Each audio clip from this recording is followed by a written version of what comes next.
Beleza, pessoal? Meu nome é Fidel Charles. Estamos aqui para começar o primeiro tutorial de uma série de tutoriais abordando o tema Adobe Illustrator. Hoje, especificamente, nós vamos trabalhar com o Gradient Mesh Tool. Eu não vou me ater a falar sobre as ferramentas, sobre a interface. Nós vamos hoje, atendendo a pedidos, nós vamos trabalhar com o Gradient Mesh Tool, que é uma poderosa ferramenta de vetorização também e de aplicação de gradientes em áreas específicas indicada pelo design. Então nós temos uma área e dentro dessa área nós temos vários pontos onde dentro desses pontos pré-estabelecidos nós poderemos aplicar o Gradient Mesh Tool. Bom, aqui nós vemos a área já do gradiente, né? Você dá Ctrl Y e acessa essa área das linhas. Você consegue ver as linhas. Então, se você perceber bem, as linhas acompanham a forma da castanha do caju, né? Apesar do que tem muitos efeitos que eu coloquei além do Gradient Mesh Tool, mas não vem ao caso agora, né? O interessante para nós hoje é aprendermos como dominar essa técnica do Gradient Mesh Tool. Então eu vou demonstrar aqui através de um exercício como funciona o Gradient Mesh. Então nós temos aqui, a gente faz um quadrado, né? Essa forma que você vai começar aqui, ela deve necessariamente ter uma cor de preenchimento, senão não funciona o Gradient Mesh. Para o Gradient Mesh funcionar, ele tem o objeto, no caso o quadrado, ele tem de ter um preenchimento. Depois que ele estiver pronto, você pode modificar a cor do preenchimento, né? O atalho para o Gradient Mesh Tool é a letra U, né? Então você clica U ou então clica lá no lugar do atalho, né? E quando você clica nas linhas, vai criando esse trastejado, né? E sempre em linhas horizontais ou linhas verticais, nunca formas arredondadas, porque nós estamos trabalhando com quadrado. E o interessante, o que eu percebi ao longo do meu estudo é que é muito interessante a gente começar a trabalhar a partir de um quadrado. Quando a gente trabalha dentro de uma forma circular, o Gradient Mesh Tool ele não se comporta muito bem da forma que a gente deseja, né? E eu vou já mostrar para vocês como essa ferramenta funciona dentro de uma forma circular. E eu aconselho todo mundo começar dentro de uma forma quadrada e depois, a partir desse quadrado, você ir montando a forma circular. Então eu peguei a caneta, estou fazendo tentando fazer a forma mais ou menos do caju. E a partir dessa forma arredondada, vocês vão ver que o Gradient Mesh Tool vai dar muito trabalho para você depois consertar. Na verdade, o programa ele não entende onde começa e termina uma linha, né? Para ele, qualquer lugar dele é um começo ou é o fim, né? Ele não entende que a forma é arredondada, é cilíndrica, é circular, é oval ou é quadrada, né? Quando você começa a colocar o Gradient Mesh Tool, ele começa a entortar as curvas Bezier, e isso depois vai lhe dar um trabalho muito grande para você consertar. Então veja que, se você perceber bem, né, é diferente aqui da área. Eu vou dar um Ctrl Y e você vai ver novamente as curvas acompanhando a forma da castanha do caju. E é isso que vai dar a profundidade e o volume da forma. Então, como fazer? Eu vou tentar explicar aqui para vocês como fazer o Gradient Mesh Tool numa forma circular ou cilíndrica a partir de um quadrado, né? Se você perceber bem, se for para consertar isso vai dar muito trabalho, como eu havia falado antes, né? Então o que é que eu faço? Eu vou partir de um quadrado. Vamos deletar esse. Vocês vão entender o que eu estou dizendo. Então, com a ferramenta quadrado, você vai fazer um quadrado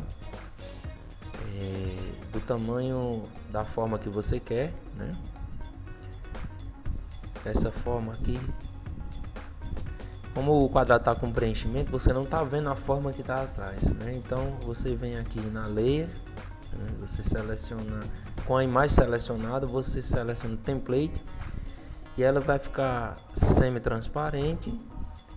Quando você der Ctrl Y para ver o contorno das linhas, você vai permanecer vendo a imagem que está no fundo. Vai sair o preenchimento, mas você vai continuar vendo o que está no fundo, né? Para que isso seja feito, é necessário que você coloque a imagem numa layer separada, tá? Então você clica, seleciona o objeto, a layer onde está o objeto, no caso a imagem dos cajus, e você clica na setinha lá à direita e seleciona template. Quando você dá Ctrl Y, você vê que o contorno permanece. A gente não vê o preenchimento, mas o quadrado, a imagem do caju fica lá atrás e ela fica bloqueada. Você vê aqui o cadeado, né? Ela está bloqueada, a imagem. Então na hora que você for fazer, aquela imagem do caju ela não vai atrapalhar. Então vamos lá, atalho U, eu vou fazer apenas um gradiente, né? Vai dividir o quadrado em 4 partes, isso aí é o suficiente. Então eu vou explicar o macete da coisa agora. O interessante no Illustrator, quando nós vamos aumentar ou rotacionar as formas, a gente faz dessa forma, que é a forma mais fácil, né? Quando a gente encosta a setinha do mouse nas extremidades, ele já aciona para você rotacionar. Só que existem as ferramentas próprias para rotacionar e para dar a escala que você quer, né? Diminuir ou aumentar o tamanho proporcionalmente. E nós nunca usamos essa ferramenta, mas é uma ferramenta muito importante, muito poderosa, principalmente quando você vai trabalhar com Gradient Mesh Tool. Então veja só como funciona. Você seleciona a setinha branca, seleciona os 3 pontos e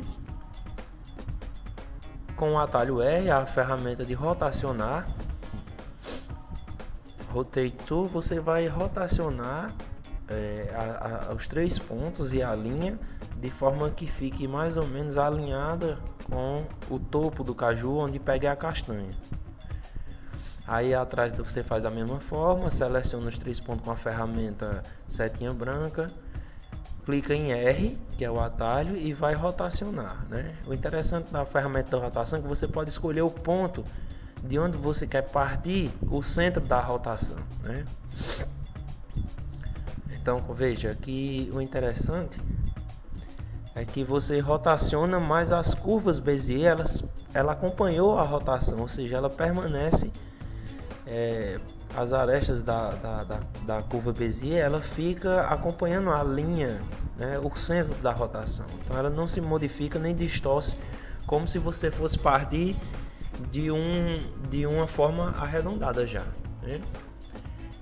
Então, outra coisa importante também, como a base do caju é menor do que o topo, então você pode escolher a ferramenta Scale, que o atalho é S, e você pode clicar em qualquer lugar e quando você vai puxando e arrastando, ela vai diminuindo, né? Então veja como a forma já vai assumindo a forma do caju, né? E a mesma coisa você vai fazer nos pontos em cima, né? Você vai com esses 2 atalhos, S para Scale e R para rotacionar. Você vai fazendo com que a forma assuma mais ou menos a forma do caju, rotacionando e dando escala. Logo em seguida, com a ferramenta A, né, você vai consertando bem mais fácil do que da outra forma que a gente havia mostrado antes.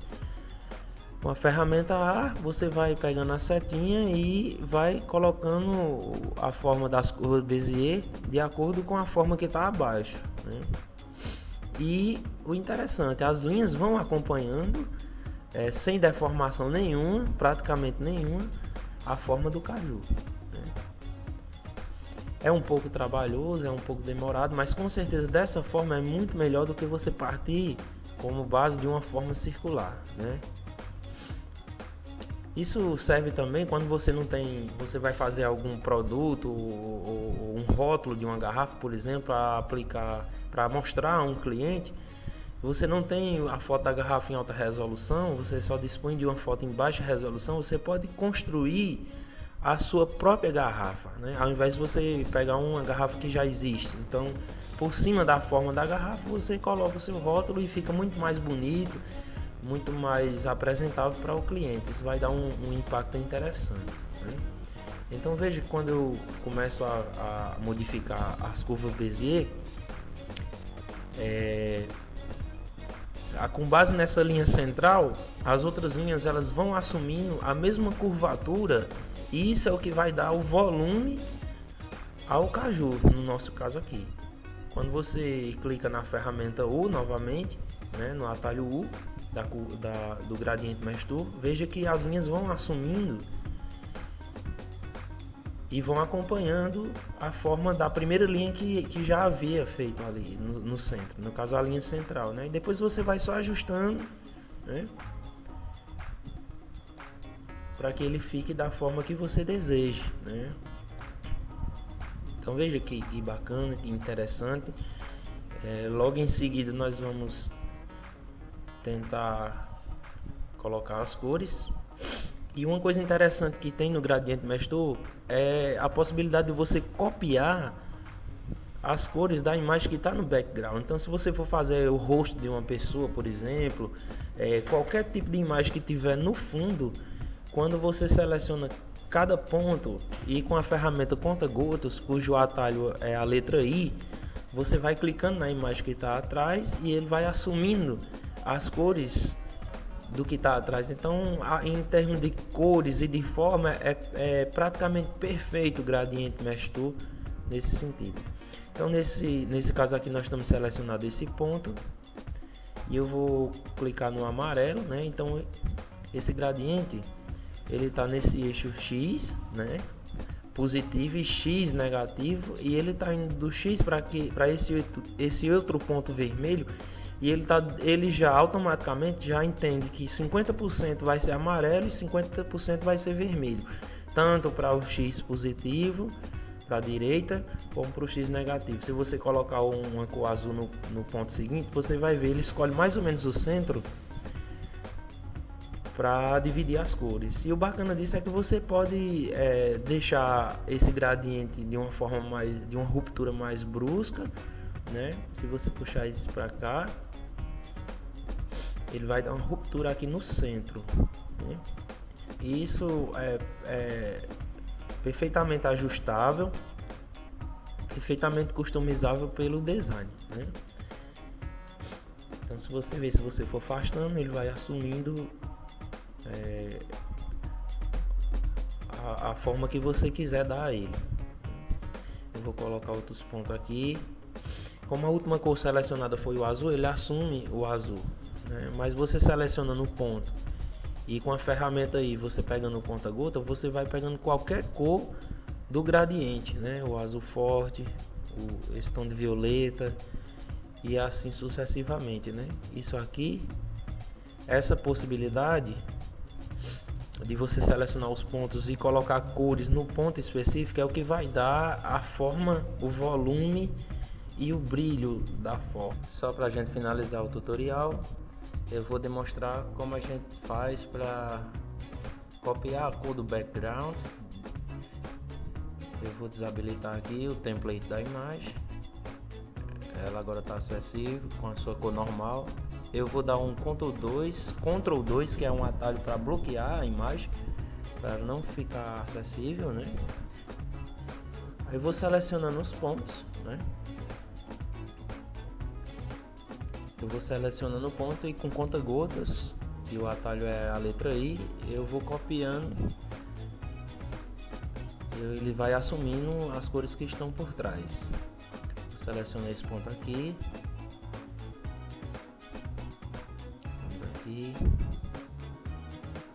E assim você vai pintando a sua forma, no caso o caju, da forma que você desejar, né? Da maneira que você desejar.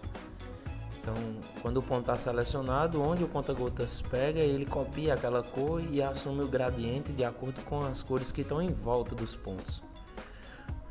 Não vai ficar exatamente da forma que eu fiz, porque em cima desse caju tem muito mais linhas, tem muito mais camadas de cores, outros efeitos, né, outros vetores, mas basicamente é isso. Se você perceber de uma forma bem rudimentar, você já consegue perceber a forma e o volume do objeto, né? Porque todo objeto ele tem, para que ele seja tridimensional, ele aparente ser tridimensional, ele tem profundidade, volume, e o que faz isso é a junção, é o trabalho entre luz e sombra, sombras próprias que são a sombra própria do objeto, e a sombra projetada é a sombra que ele projeta em outros objetos, né? De acordo de onde vem a luz.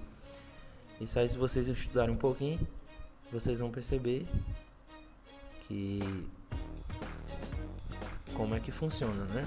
Essa questão de sombra própria e sombra projetada, né? Então, se eu desagrupar aqui, ó, Ctrl Shift G, você vai ver que tem muitas camadas, muitas coisas no vetor do caju, né? São as linhas do caju. Esses são outros efeitos que eu dei. E é isso aí, tudo isso dá um pouco de trabalho, mas o resultado final é satisfatório, né? Surpreendente. Então é isso aí, eu agradeço a todos pela atenção, se puder curtir, se puder dar um legal aí, né, no canal. E é isso aí, até a próxima e boa sorte para todos.